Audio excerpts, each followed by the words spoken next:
Children, today you are going to learn circles. Circle is a very important chapter. You have many problems to be solved in this. In this, mainly you should remember the concepts that you have learnt it in 9th standard. So today what I am going to do is, I am just going to start with the introduction. Okay? So you are going to learn the introduction. Don't make notes of this because this notes I have already given in 9th standard. You take out your 9th standard notebooks and check all the explanations I would have given with the diagram. You just copy those things, but now today you understand what is a circle. A circle is a path traced from a fixed point. A path traced from a fixed point. Now this path traced from the fixed point is at equidistance throughout. So it is at a equidistance. This distance is equal, and this path traced is called a circle. So this is a circle. Now there's another thing that you are going to learn this year. What is that? Anything that moves around a fixed point is also called as locus. Anything that moves around a fixed point at an equal distance is called as locus. Now this is also called as a locus. A circle is also called as a locus. Now the fixed point here is called, fixed point is center of the circle. It's the center of the circle, the fixed point. Let me name it as O. O is the center of the circle. Now this path traced around from the fixed point at equidistance, this path traced is called circumference. Circumference. The circumference is also called as perimeter. Circumference is equal to perimeter of a circle. You all know what is a perimeter. Perimeter is the length of the circle. Now, the distance from the fixed point to any point on the circumference, the distance between the fixed point of the fixed point to the any point on the circumference, we call it as radius. Now, if I name it as OA, now this OA is the radius of the circle. Now you can draw any number of radius for the circle. Here itself you can see I have drawn 1, 2, 3, 4, 5. 5 radius are drawn. Now this radius, plural of this radius is called as radii. Okay. So any number of radius can be drawn to a circle and we call it as radii. Radii is the distance from the center. Distance from center to any point on the circumference. Now this is called radius. Okay, so we will be dealing with this radius later. Now next is, you should know what is a diameter. Diameter is a line that passes through exactly in the middle of the circle. Diameter is a line that passes through exactly in the middle of the circle. See here you can see a diameter is made up of two radius, this OA and OB. So a diameter is made up of two radius. So diameter cuts the circle into two equal parts. One is this and another is this. A diameter is made up of two radius. It divides the circle into two halves because it passes through the center of the circle. Now, one more thing that you are going to learn today is, you have already learnt about it, you have learnt about a chord of a circle. A chord is just a line that touches any 2 points on the circle. Now see here, this is the chord. Now if I name it as PQ, now PQ is a chord. A line that touches any 2 points on the circle is called as a chord. Now here if you see, BOA is also a chord, isn't it so? Because it is touching 2 points on the circle. But when you see this, this VOA is the biggest chord of the circle. So a diameter is also called as a chord. Now the diameter is the biggest chord of the circle. All this you have learned it. This is only to recapitulate everything. Understood? Next thing is, let us see what is concentric circles. Now you have a fixed point. Now I am drawing one circle around this fixed point. Now this is one circle around the fixed point. Now with the same fixed point, I am going to draw another circle.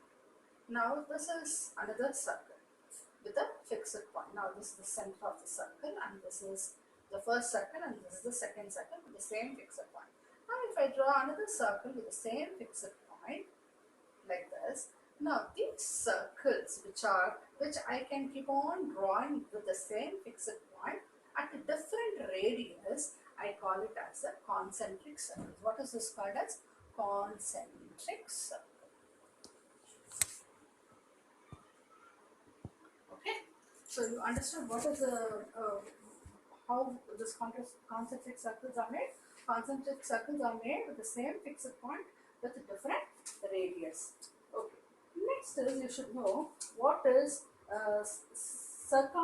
circumscribed circle. Okay. When I taught you construction, I taught you what is circumscribed. Circumscribed means drawing a circle around a given polygon, but we did it only for a triangle. Now take for example, this is a triangle. Now I taught you how to construct this triangle, and then how to draw perpendiculars so that we can draw a circle around this triangle. Now this is called circumscribed. Circumscribing a triangle. So the triangle is formed inside, the circle comes outside, touching all the vertices. Not only the triangle, even a rectangle can be circumscribed. Any quadrilateral can be circumscribed. Now see here, this here can be circumscribed. Now this is called circumscribing a polygon. And the circle is called circumscribed. Now here we say the polygons are inscribed. Polygons are inside, so we are saying polygons are inscribed, whereas the circle is circumscribed. Polygons are inscribed because polygons are drawn inside. The circle is circumscribed, so circle is outside. Okay. And next we'll see what is inscribed circle. Inscribed circle. Inscribed circle again. I taught you how to draw a circle in a triangle, isn't it? So we constructed a triangle.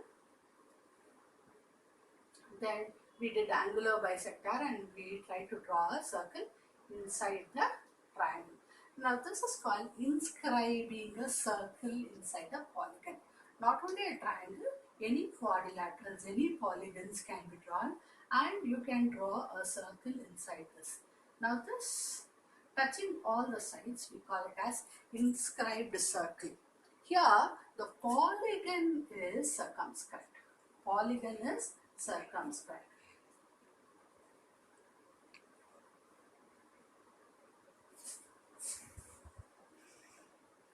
Polygon is circumscribed.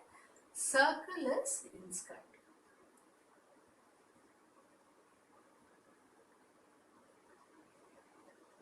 Here circle is circumscribed, whereas polygon is inscribed. Circle is circumscribed.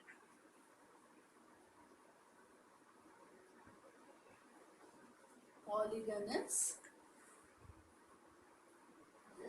inscribed. Okay.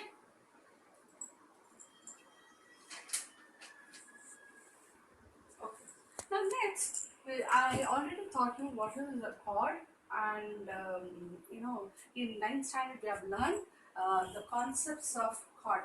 That is, what happens when a chord is drawn and the relationship between the center of the circle and the chord, how it is related, and how we can find out whether it is perpendicular or not. All these things we have learned it in 9th standard. Now here also we should remember all these things because we are going to do lot of problems based on this. So next we are going to learn. I'm just trying to recapitulate everything. Now you know what is a chord, isn't it so? So a chord is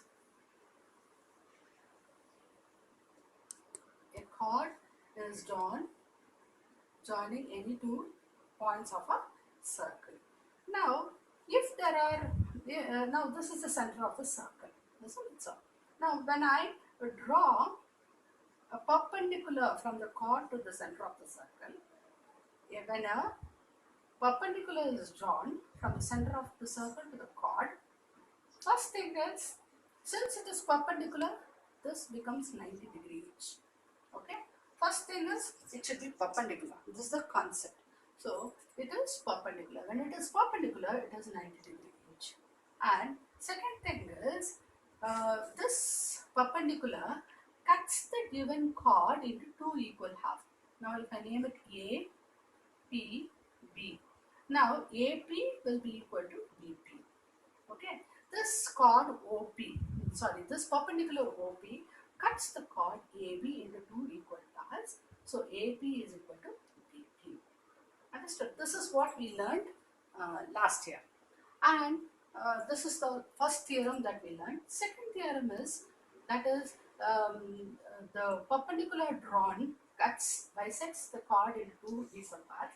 Second thing that we learned is, any chord and the distance from the center of the circle to the chord is perpendicular. That is, it measures an angle of 90 degrees. This is what we learned last year.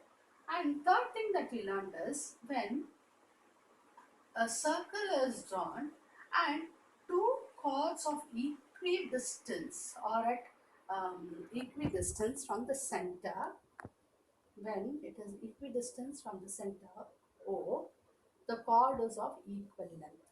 So here if I take AB and CD, if it is at equal distance, now if I name it as PQ, now when OP is equal to OQ, then AB is equal to CD. This is what we learned.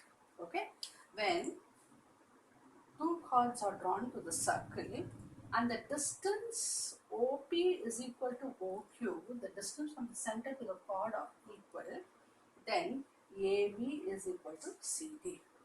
Vice versa, when two chords are equal, if AB is equal to CD, then the distance from the center to the chord OP is equal to OQ. This is the converse theorem. Okay, so that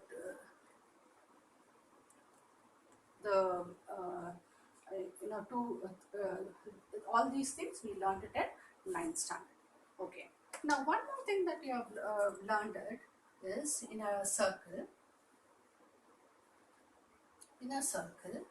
Okay. Now this is a chord and this is a bigger chord. Okay. Now this is a center. Now, when the chord is small, the distance from the center is going to be bigger. When the chord is small, the distance from the center is going to be bigger. When the chord is big, the distance from the center is small.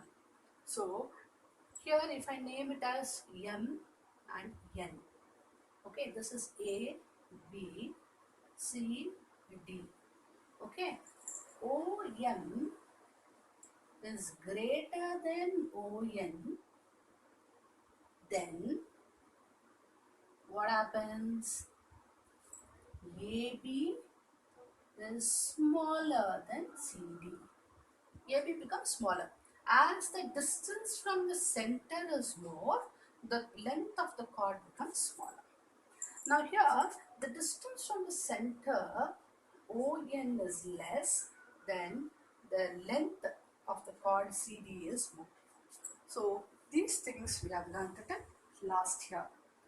So we'll continue from here. I'm going to stop here. We'll continue with the 10th standard portion.